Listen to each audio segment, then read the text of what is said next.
동상과 관련된 좀 괴담들, 무서운 이야기들도 있기 마련이었었는데 혹시 뭐 생각나시는 거 있습니까? 저는 네. 저희 초등학교 때 그 책 읽는 소녀상이 있었어요. 그래서 밤만 되면 저 책 페이지가 하나씩 이렇게 넘겨진다더라. 그리고 이순신 장군 그 동상에서는 네. 다른 학교 동상과 뭐 싸운다더라. 꽂는다더라. 뭐 이런 괴담이 있었던. 근데 존박 씨는 미국에서 학교 나오셨잖아요. 예. 미국에도 그 동상과 관련된 어떤 괴담들이 도나요? 어때요? 저는 대학교 때 이제 워싱턴 D.C.로 한번 친구들이랑 여행을 간 적이 있는데 네네. 거기 링컨 메모리얼이 있어요. 그래서 링컨 대통령의 동상이 있고 거기에 대한 약간 전설이 있는데 링컨을 괴롭혔던 총사령관이 있어요. 로버트 에드워드 리라고. 그 사람이 이제 적이었는데 그래서 뭐 밤이 되면 링컨 동상이 에드워드 리의 집을 이렇게 돌아본다. 뭐 그런 또 썰이 있긴 하더라고요. 예. 비싸네요. 2015년에 유럽에서 한 중국 불상을 전시를 하고 있었는데 그 불상을 이제 CT 단층 촬영이나 엑스레이 이런 걸로 촬영을 해본 거예요. 네. 그런데 그 불상 중에 하나에 실제로 사람이 들어있는 모양이 발견이 된 거예요. 저본것 같아요. 그게 한 뭐 1000년 정도 뭐 혹은 그 이상 된 불상이라고 알려져 있는 불상인데 1000년 동안 저 안에 사람이 정말로 들어있는지 모르다가 현대과학기술의 도움을 받아가지고 실제로 사람이 있다는 사실이 알려진 거죠. 아 근데 왜 유독 뭐 석상이나 동상에는 꼭 이런 괴담들이 따라붙는지 궁금해요. 동상이라든가 석상 이런 것들은 보통 어떤 우러러볼 대상, 뭐 위인 이런 것들을 많이 그런 모양으로 만들잖아요. 그러니까 그걸 보면서 그냥 대수롭지 않게 넘긴다기보다는 뭔가 하나 이야기를 좀 하고 싶단 말이에요, 사람들이. 저 사람이 이러이러한 굉장히 위대한 사람이었다더라. 저게 어떠한 뭐 어떤 신비한 그런 것을 표현한 석상이라더라. 점점 이렇게 감정도 풍부해지고 이야기에 살도 붙다 보니까 그런 다양한 괴담들 같은 것들이 생기는 것 아닌가 뭐 그런 생각 좀 듭니다. 야, 말씀 들어보니까 또 이 동상이나 석상들에 대해서 오싹하게 느낄 수밖에 없었던 그 순간들이 좀 이해가 되기도 하는데요. 그런데 실제로 살아있는 동상이 있다고 합니다. 어떤 동상들인지 바로 만나보시죠.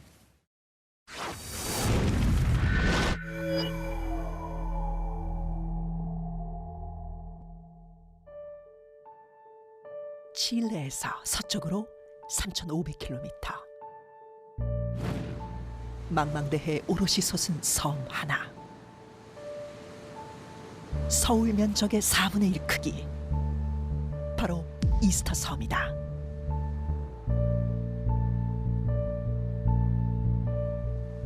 이곳에는 인류가 수수께끼를 풀지 못한 불가사의한 석상이 잠들어 있는데 높이 수십 미터, 최고 무게 80톤에 달하는 거대한 모아이 석상. 모아이 석상 유명하죠.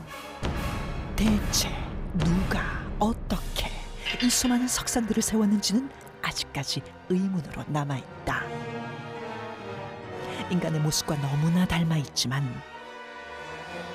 괴이하고 무섭게 느껴지는 세계 곳곳의 미스터리한 석상들, 그리고 마치 살아있기라도 한 듯 눈을 깜빡이고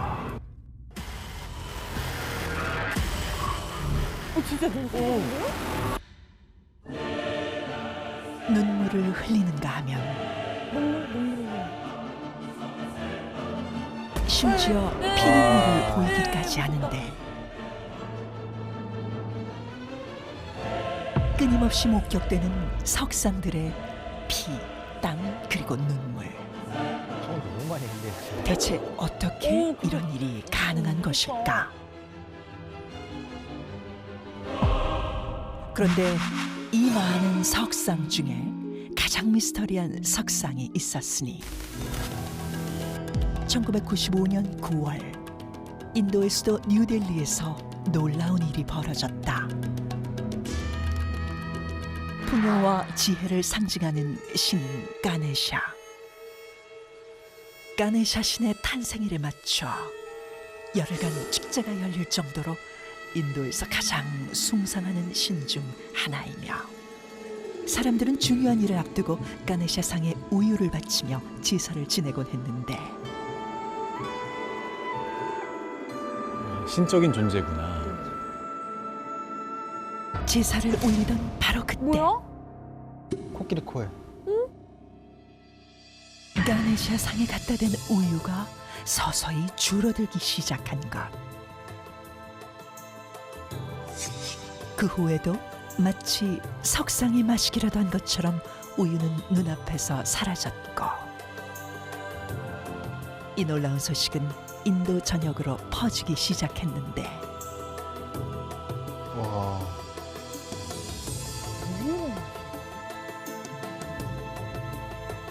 소를 숭상하는 힌두교에서는 우유 역시 신성한 액체로 여겼고, 때문에 가네샤 상이 우유를 마시는 기적과도 같은 이 현상을 사람들은 밀크 미라클이라 불렀다. 우유만 먹는 건가? 다른 물이나 그런 건 안 마시나? 궁금하네요. 그러게 그것도 궁금하다 진짜. 믿을 수 없는 일은 여기서 끝이 아니었다. 이러한 현상이 인도뿐 아니라 전 세계의 힌두교 사원에서 일어난 것이다. 심지어 가네샤가 아닌 일반 석상에서도 아 진짜로? 동일하게 나타나기 시작했는데, It's a miracle. I think it's to do with the state the world's in at the moment. And I think that for some reason the gods are hungry and the people are suffering. I couldn't believe it. I thought I was going to see it for myself. I just saw it for myself. It's absolutely amazing.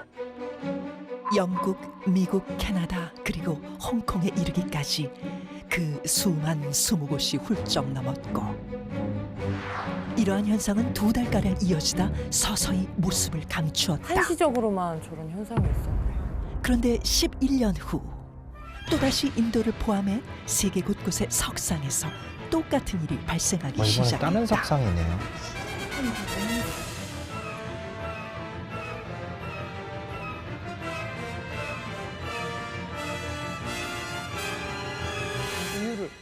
아, 진짜.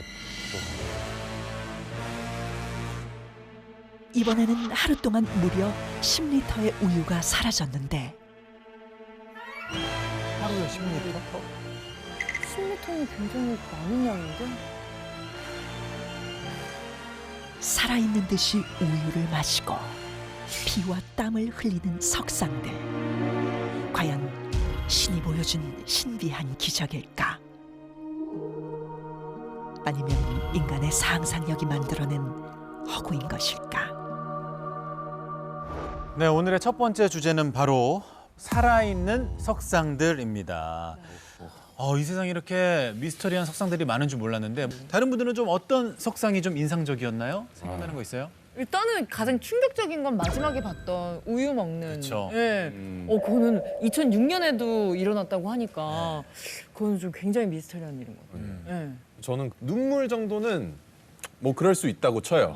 그래. 이게 뭐 수증기라든지 뭐 그냥 물기가 흐르는 걸 수 있으니까. 근데 피눈물 봤을 때는 저거는 정말 그리고 왠지 진짜 피눈물이야말로 되게 굉장한 스토리가 있을 것만 같고 막. 근데 약간 충혈도 있었어요. 그러니까, 그리고 되게 그냥 서글퍼 빨간색만 보이잖아요. 흐르는 게 아니라 자, 근데 오늘 저희가 해볼 이야기는 일단 우유를 마시는 가네샤 석상 이야기 나눠보겠습니다.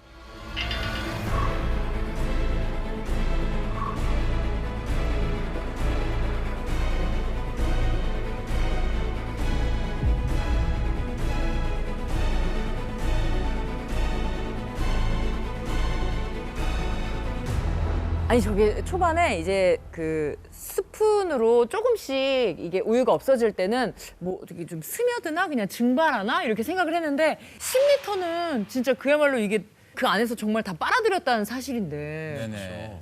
10리터는 이런 진짜 식당에서 쓰는 곰탕 끓이는 맞아요. 그래. 그 냄비에 들어가는 게 10리터 아니에요? 엄마가 한 달 집 비울 때 크게 거기다 끓여놓은 그것도 막 이만한데. 사실 우유 마시는 석상뿐만 아니라 땀을 흘리거나 피눈물을 흘리는 이런 현상들 너무 미스터리한데요. 작가님, 화학적으로 어떻게 이게 증명이 될까요? 화학이라면 상당히 간단하게 아는 부분을 설명할 수 있습니다. 일단 쉬운 거부터. 뭐죠? 쉽지만 강한 거부터. 어. 피눈물 한번 설명해 보겠습니다. 너무 궁금해. 피눈물 한번 설명해 보겠습니다. 너무 궁금해. 일단 여러분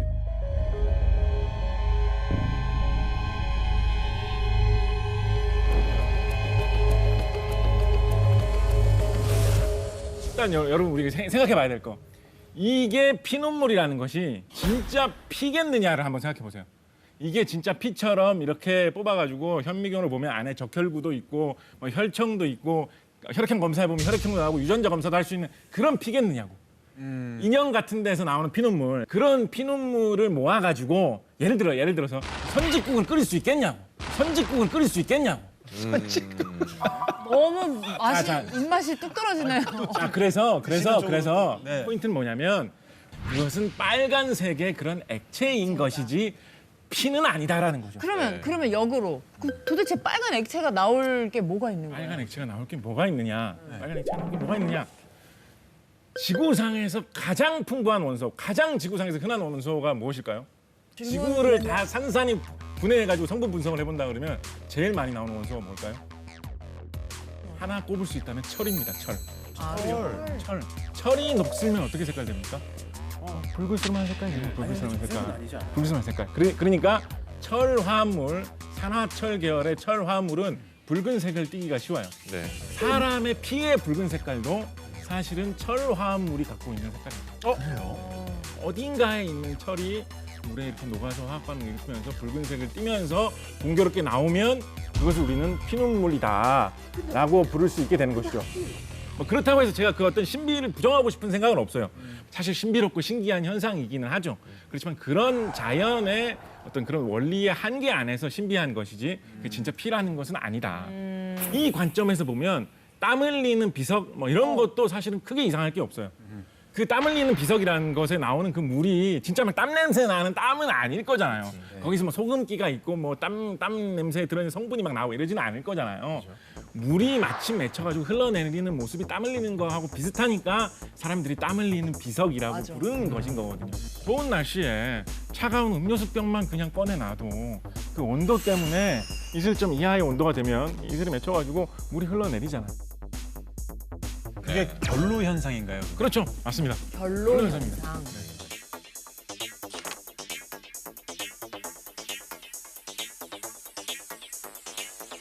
그러니까 마침 주변에 어느 정도의 습도가 갖추어져 있고 비석이 유독 차가우게 될 수 있는 재질이라고 한다면 거기에 물방울이 맺혀서 흘러내린 건 사실 이상할 게 없죠.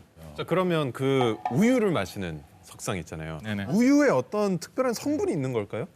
우유를 마시는 석상은 사실 좀 저도 진짜 신기하긴 한데 제가 생각하는 우유를 마시는 가네샤 석상의 비밀은 바로 돌의 성질에 있습니다.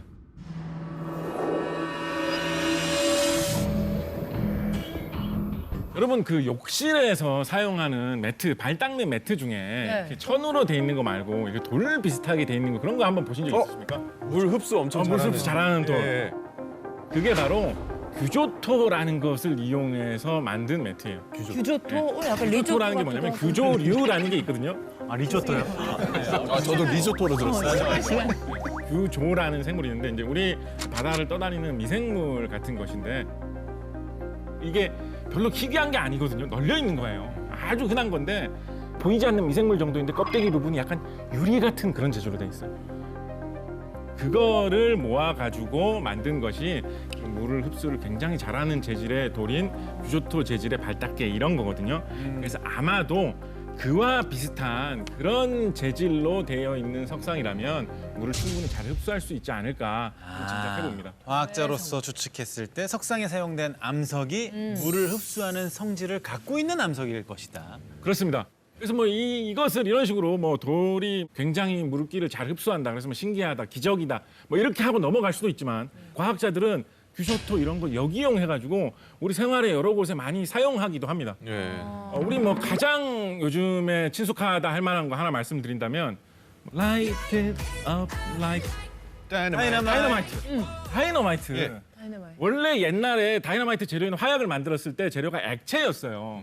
근데 액체니까 충격을 조금만 받아서 폭발한단 말이에요. 예. 그래서 액체를 담아가지고 물병 같은 데 담아가지고 폭탄으로 사용하려고 들고 다니면서 출렁출렁 할 때마다 자기 손에서 터져버리는 거예요. 그래서 굉장히 좋은 폭약 재료가 있는데도 액체 상태다 보니까 그거를 폭탄으로 만들 방법이 없었거든요.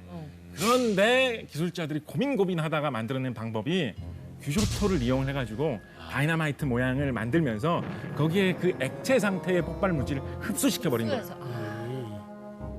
거기다가 불을 땡겨가지고 폭발시킬 때만 폭발시키는 방법으로 쓰고 다이너마이트를 개발한 노벨은 어마어마한 돈을 벌어들였죠. 또 이렇게 이용을. 사실 그 비슷한 암석이 뭐 그렇게 드물지도 않습니다. 우리 흔히 뭐 조각상 만드는데 많이 쓰이는 돌이다 하면 대리석 많이 생각하잖아요. 네네네네. 대리석은 우리 그거 뭐 반질반질하고 물을 뭐 잘 안 흡수하고 이렇지 않나 이렇게 생각하기 쉬운데 대리석도 그 겉면을 가공하고 코팅하기 전에 생 대리석 재질을 그대로 쓰는 경우에는 이 다공성이라고 하죠. 구멍이 미세한 구멍이 많아가지고 물을 상당히 흡수한다라고 해요. 네. 자, 화학자 입장에서는 우유 마시는 가네샤 석상의 비밀이 돌에 성분이 있지 않을까 말씀을 주셨는데.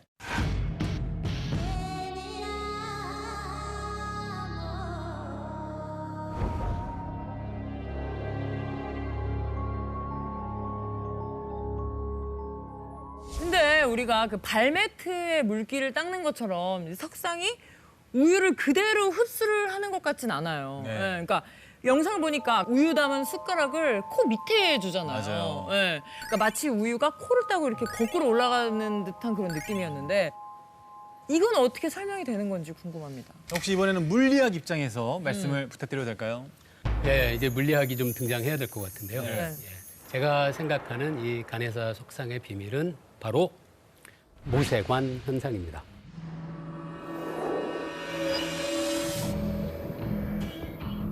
모세 혈관은 저희가 알고 있는데. 예, 사실 맞아요. 비슷한 얘기입니다. 모세라는 게 이렇게 작은 관을 이야기하는 거거든요. 네. 그 우리 주변에 볼 수 있는 다양한 예가 있는데 그 중에 하나가 식물은 땅 속에 있는 물을 자기 입까지 끌어올릴 수 있을까 생각해 볼 수 있잖아요. 그게 바로 모세관 현상을 이용하는 건데요. 모세관 현상이라는 게 아주 가는 관이 있으면은 그 관 안에 담겨 있는 액체에 작용하는 그 물리적인 힘이 두 가지가 있거든요. 하나는 중력은 아래로 내려가도록 할 거고요. 네. 그 다음에 관의 표면에 물이 붙고 싶어 하거든요. 물이 그 응집력 때문에 그래요. 물 분자들 사이에. 그러면 이 내려가려고 하는 중력에 비해서 위 방향을 향하는 관에 붙으려고 하는 힘이 강해지면 그러면 물이 거꾸로 올라가는 걸 볼 수 있어요. 그러면 가네샤 석상 안에도 물관처럼 관이 있는 건가요? 그거는 아닐 것 같은데요. 아까 그 곽재식 작가님이 하신 이야기랑 비슷할 수 있는데 가네사 석상 안에 아마도 굉장히 많은 균열들이 있을 거예요. 그럼 그 균열들이 연결돼서 마치 가네사 석상 안에 모세관이 있는 것처럼 그렇게 작동할 수 있는 거죠.